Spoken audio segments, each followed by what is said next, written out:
Hi there BookTube, hope you're doing alright. I thought I'd do another weekly poem video, try and keep regular with it, even though I did do the Thursday poetry challenge, but I just thought I'd try and get a poetry video up every weekend. And I was kind of in a Thomas Hardy mood. Lots of people have been talking about Thomas Hardy, and I was recently gifted a biography about him as well. So I thought I'd read one of his rather famous poems and just think about it a bit for a moment. So this is the Darkling Thrush even. The Darkling Thrush. I leant upon a coppice gate when frost was spectre grey, and winter's dregs made desolate the wakening eye of day. The tangled bind stems scored the sky like strings of broken lyres, and all mankind that haunted nigh had sought their household fires. The land's sharp features seemed to be the century's corpse outlent, his crypt the cloudy canopy, the wind his death lament. The ancient pulse of germ and birth was shrunken hard and dry, and every spirit upon the earth seemed fervorless as I. At once a voice arose among the bleak twigs overhead in full-hearted even song of joy illimited. An aged thrush, frail, gaunt and small, in blast beruffled plume, had chosen thus to fling his soul upon the growing gloom. So little cause for carollings of such ecstatic sound was written on terrestrial things, afar or nigh around, that I could think there trembled through his happy good-night air some blessed hope, whereof he knew, and I was unaware.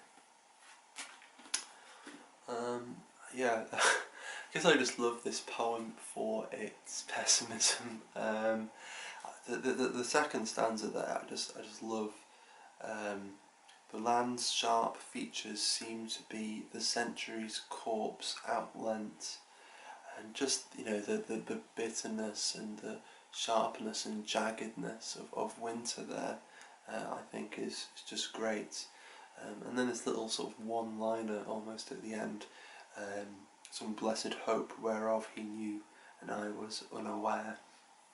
And yeah, I quite like this poem because it is kind of, it's playing with your expectations a bit, I suppose. You know, he's there in the cold and dark, and everyone around him seems to be depressed and just wants to get straight home.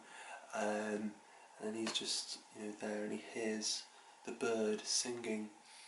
And where, you know, you'd expect, I don't know, maybe in Victorian poems before this, perhaps for the bird song to, I don't know, awaken something in him, and he maybe remembers something that brings him joy or hope. Instead, it's something that seems just completely foreign to him. He's almost completely cut off from this bird's song and whatever it is that is causing this bird to sing. And it's done, you know, maybe with a bit of a wink at the end there. But yeah, I just love it. Just how striking and cold it is. And I mean, it says here it was written December 31st, 1900. So it's just coming into 1901. You know, the beginning of a brand new century, and it's not looking very good. And it turns out it isn't all that good, by a long shot. But then on top of that, there is then just the fact that the bird is, you know, still singing, and even if Thomas Hardy can't really grasp what this hope is, there's still the chance in the poem that the hope is still there, and that as pessimistic as the poem might be, there is still there's still a hope, and it might seem distant, but maybe it's still there. So anyway, that's the Darkling Thrush. It's actually quite wet, although not that cold here in the UK at the moment.